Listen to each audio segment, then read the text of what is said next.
팩트 진검승부 트루맨 시간이 돌아왔습니다. 오늘은 팩트체크 전문 미디어 뉴스톱 김준일 대표 혼자 나왔습니다. 어서 오십시오. 예, 안녕하십니까. 김한기 기자 어디 갔습니까? 김한 기자가 저번에 해외 출장에 다녀왔는데 예. 그거를 최근에 또 한겨레가 예. 유튜브 생방송을 지금 런칭을 했어요. 예. 그래서 밀고 있는 거기 나가서 해외 취재한 내용을 라이브로 지금 방송을 하러 가는 상황이라서 그래서 오늘 못 나온다고 얘기 들었습니다. 아무도 보지 않는 한겨레 유튜브. 격려 좀 해주시죠. 아무도 보지 않는 건 팩트는 맞는데요. 격려는 좀 해주시죠. 여기 와서 하시는 게 훨씬 이득될 텐데. 저도 뭐 그렇게 생각을 합니다, 사실. 근데 안타깝네요. 뭐 회사원이니까 또 그건 회사의 정책에 따라야죠. 예. 자, 오늘 팩트 체크할 주제는 세 가지입니다. 첫 번째로 짚어볼 내용은 오늘 황교안 자유한국당 대표가 이야기한 법인세 무모하다 싶을 정도로 올린다. 이 발언에 대한 팩트 체크인데요. 먼저 황교안 대표의 이야기부터 듣고 오겠습니다. 왜 그럼 이렇게 부산 경제가 망가졌는가? 뭐 몇 가지 원인이 있겠지만 가장 중요한 원인은 이 정부의 경제 실정 때문이다. 이렇게 생각을 합니다. 이 정부가 경제를 살리는 정책이 아니라 살아날 수 없는 정책들을 시험적으로 이렇게 시행을 하고 있다. 다른 나라들은 세금을 깎아주는 추세, 그러니까 선진 나라 대부분들은 세금을 지금 깎아주고 있습니다. 깎아줘서 기업을 봐주겠다는 게 아니라 깎아줄 테니 열심히 일해서 많은 재화를 창출해서 좀 국민들에게 나눠줄 수 있도록 하자. 이런 정책을 추진하고 있는 거예요. 우리 정부는 세금을 계속 올리고 있는 거예요. 특히 법인세 이런 것들 굉장히 아주 예민한 그런 세금인데 정말 무모하다 싶을 정도로 그렇게 올리겠다는 생각이 강합니다. 예. 황교안 대표 이야기 듣고 왔습니다. 문재인 정부가 무모하다 싶을 정도로 법인세를 올리겠다는 생각이 강하다. 다른 나라들은 세금 깎아주는 추세인데 우리만 세금을 올린다. 법인세 인상 추진되는 게 맞습니까? 일단 뭐 법인세 인상이 추진되고 있는 건 아니고요. 예. 2017년 이후 기재부에서는 검토한 적도 없고 계획도 없다라고 이제 답변을 한 상태고요. 예. 그리고 뭐 다른 나라에서 법인세를 깎아주는 추세라고 하는 거는 그런 나라도 있고 아닌 나라도 있습니다. 그래서 예. 그게 전체적으로 대세인 것처럼 말한 거는 사실관계가 맞지 않는다라고 볼 수가 있겠습니다. 예. 다른 나라하고 비교했을 때 그러면 우리나라의 법인세는 어떻습니까? 높은 편입니까? 뭐 낮은 편입니까? 뭐 중간쯤입니까? OECD 평균이 2018년 기준으로 23.9%인데 법인세는 이제 최고 세율이 있고 실효 세율이 있는데 최고 세율은 그러니까 가장 높은 구간. 예. 그리고 실효 세율은 뭐 이를테면은 감면 같은 거를 다 빼고 비과세 공제를 빼고 실제 내는 거를. 그래서 일단은 먼저 최고 세율을 말씀을 드리면은 OECD 평균이 23.9%고 한국이 27.5%이기 때문에 최고 세율은 약간 높습니다. OECD 평균보다. 근데 주요국 이게 이제 국회 예산처에서 2018년에 그 조세 수첩에서 발행을 한 건데 주요국을 비교를 하면은 주요국은 여기서 프랑스, 독일, 일본, 이탈리아, 한국, 캐나다, 미국, 영국 등 이제 좀 잘 사는 선진국을 말하는 거죠. 27.6%예요. 그래서 한국하고 거의 비슷합니다. 예. 그래서 프랑스, 독일, 일본, 이탈리아는 한국보다 최고 세율, 법인세 최고 세율이 높고 캐나다, 미국, 영국 같습니다. 예. 최고 세율은 어쨌든 OECD 국가 중에서 한 11위 정도 하는 거고. 예. 그럼 실효세율은 어떻습니까?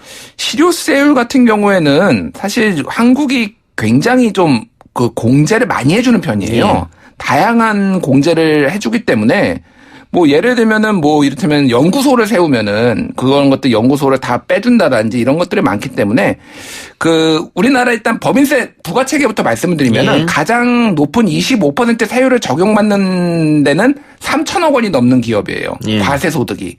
그래서 여기는 굉장히 숫자가 적습니다, 실질적으로. 소위 말해서 대기업만 포함되겠네요. 그러면. 예, 우리가 얘기하는 뭐 100대 기업 정도 뭐 이제 그런 재벌 기업들이 포함이 되고 중견 기업이나 중소기업 같은 경우에 여기에 해당이 안 되기 때문에 훨씬 더 낮은 세율들을 적용을 받고 있기 때문에 명목 세율을 보면은 과도하다라고 지금 보기는 힘들고 그냥 중간 정도 된다라고 보시면 될 것 같습니다. 예. 알겠습니다. 그리고 또 황교안 대표가 얘기했던 거. 세금을 깎아줘서 열심히 해라 이런 이야기를 했어요. 다른 나라는 그렇게 한다고. 네. 실질적으로 우리가 이명박 정부 때 법인세를 인하했죠. 네. 5% 정도 인하했는데 그렇게 해서 소위 말하는 낙수 효과가 있었느냐 이런 주장은 어떻습니까? 그러니까 이거는 학계에서 논쟁이 있는 거예요. 낙수 효과가 있느냐 없느냐를 가지고. 근데 한국에서 그럼 낙수 효과가 있었느냐. 이명박 정부 때 법인세를 25%에서 20%로 인하를 했고 그거를 다시 원위치를 이제 문재인 정부가 시킨 건데 이게 효과가 있었느냐라고 봤을 때는 없었다고 봐야 됩니다. 왜냐하면은 뭐 기업 종사자 수가 거의 2016년에 거의 전년 대비 1%만 증가를 하고 뭐 이를테면 2007년에 이런 증가 마이너스 0.6%를 기록한 이래 11년 만에 최저치를 기록하는 등 어떤 뚜렷하게 고용이나 이런 것들에서 드러난 게 없어요. 그래서 한국에서는 실패했다. 그렇기 때문에 이제 이 낙수 효과가 아닌 방식으로 지금 해봐야 된다라고 그 문재인 후보가 들고 나와서 지금 이런 정책이 있는 거니까 이거는 뭐 한국에서는 일단은 좀 실패했다라고 보는 게 맞는 것 같습니다. 그러니까 이명박 정부 때 법인세 25% 20% 깎아줬는데 이명박 정부의 생각은 법인세를 이렇게 깎아주면은 기업에서 돈이 많이 벌리기 때문에 세이브가 되기 때문에 그 돈으로 연구개발, R&D에 투자하고 그 다음에 고용을 늘리고 이 생각으로 깎아준 거잖아요. 추가 투자를 하리라고 생각을 했는데 사람들이 내수 시장이 죽어버리니까 대기업이 만든 제품을 살 돈이 없는 거예요. 그러니까 기업 사내 유보금만 엄청나게 늘어났죠. 실질적으로 사내 유보금만 쌓이고 투자나 고용 창출 이런 건 이루어지지 않았다라는 거죠. 알겠습니다. 예, 두 번째 팩트 체크해 봅시다.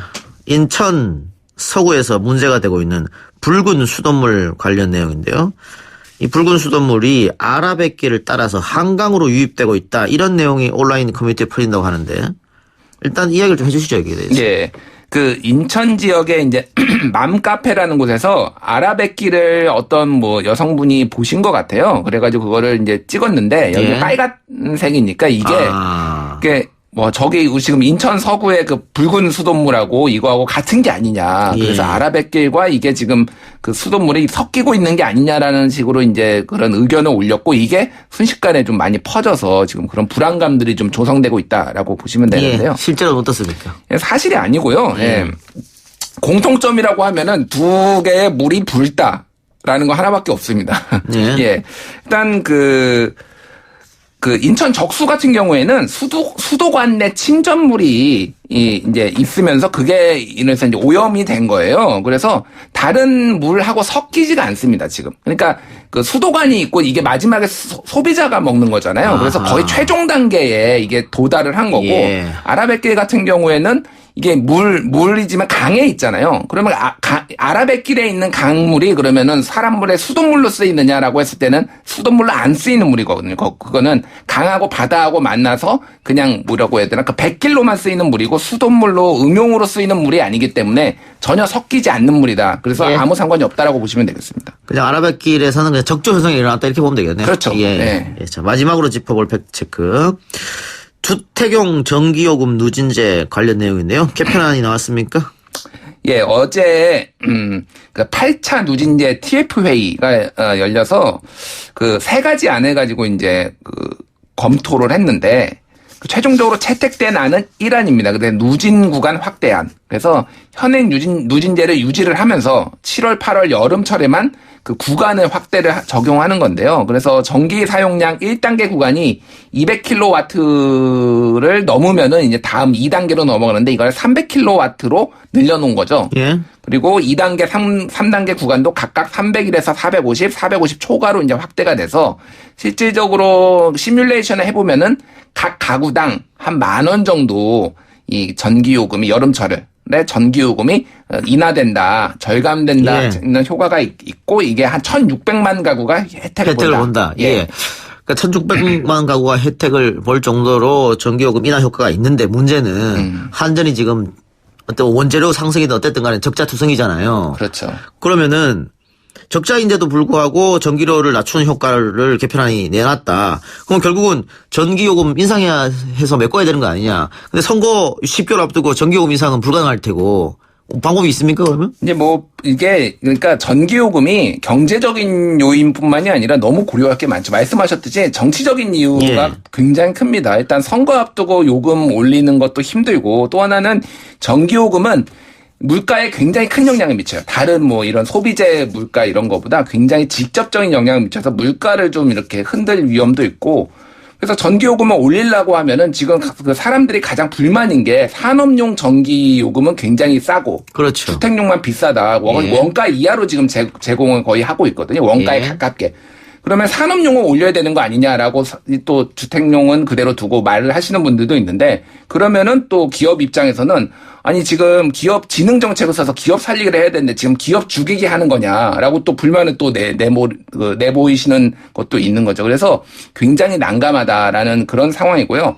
가장 큰 문제는 지금 탈원전의 그 프레임이에요. 예. 그러니까 저희가 여기 팩트 체크 시간에서 굉장히 많이 했는데 네. 탈원전하고 그 전기요금하고는 지금 직접적인 상관관계가 없습니다. 왜냐하면은 원전이 지금 닫은 게 월성 1호기 하나밖에 없어요. 이 정부 들어가지고 그것도 노후 30년이 넘어서 수명에 다해서 닫은 겁니다.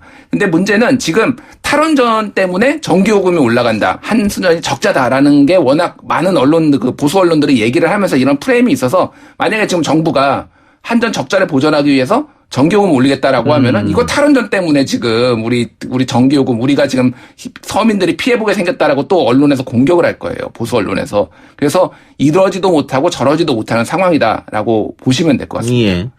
말 그대로 이러지도 못하고 저러지도 못한 상황인데 이번 누진제 구간 확대에 따라서 할인 금액이 2,847억 원 정도 되는데 이건 한전이 다 떠안아야 되는 거고요. 네. 그렇다고 정부가 뭐 지원해 주는 것도 별로 없고. 작년에 예. 보면은 작년에 7, 8월에 인하를 해서 3,600억 정도가 손해가 났는데 그중에서 한 10분의 1만 정부가 보전을 해줬고 350억 정도 나머지는 다 한전이 떠안았습니다. 그러니까요. 네. 이번에도 그런 상황이 똑같이 재현되리라 보여지고요. 예. 그런데 전기요금 인상은 못하고 계속해서 적자는 불어나고 지금은 한국전력 주가도 계속해서 빠지고 있거든요. 지금 소액주주들이 지금 소송하겠다고 지금 검토하고 있어요. 그러니까 예. 주가가 떨어짐으로 해서 내가 지금 손해를 봤다. 이게 예. 그러니까 정부가 정책적으로 전기요금을 올리지 못하게 하고 아니면 이런 식으로 할인해 주니까 내가 손해를 봤다. 그래서 이거 지금 손해배상 청구하겠다라는 움직임까지 있어서 이게 굉장히 복잡한 지금 고차방 정식이 돼가고 있습니다. 예. 말씀드렸다시피 선거 앞두고 전기요금 인상은 불가피할 것 같은데 그러면 선거 끝나고는 가능하겠느냐? 말씀드렸지 불가능하면 솔직히 말씀 제가 전망하는 건 이건 팩트 체크는 아니고 전망인데요. 문재인 정부 안에서 전기요금 못 올립니다. 탈원전이 뭐 이 비판 프레임 때문에 못 올린다고 보고 사실은 그 2017년 5월에 출범하면서 문재인 기재부였나요? 그러니까 정부에서 뭐라고 했냐면은 탈원전 때문에 전기요금 인상은 없다라고 이미 얘기를 했어요. 예. 그러니까 다른 것 때문에는 올릴 수 있다는 거로 해석을 할 수가 있는데 다른 것 때문에 올리는지 탈원전 때문에 올리는지 해석이 불가능한 거예요. 산업요금을 좀 인상하는 건 어떻습니까? 그거는 지금 일단 산자부에서 검토한 바 없다라고 얼마 전에 어느 언론이 썼고 그런 얘기가 나왔는데요. 그거는 가장 현실적으로 지금 검토 대상에 그나마 네, 예. 그나마 검토 대상으로 나오고 있습니다. 알겠습니다. 어려운 문제네요. 예. 오늘 김준일 대표하고의 이야기는 여기까지 듣겠습니다. 수고하셨습니다. 예, 감사합니다.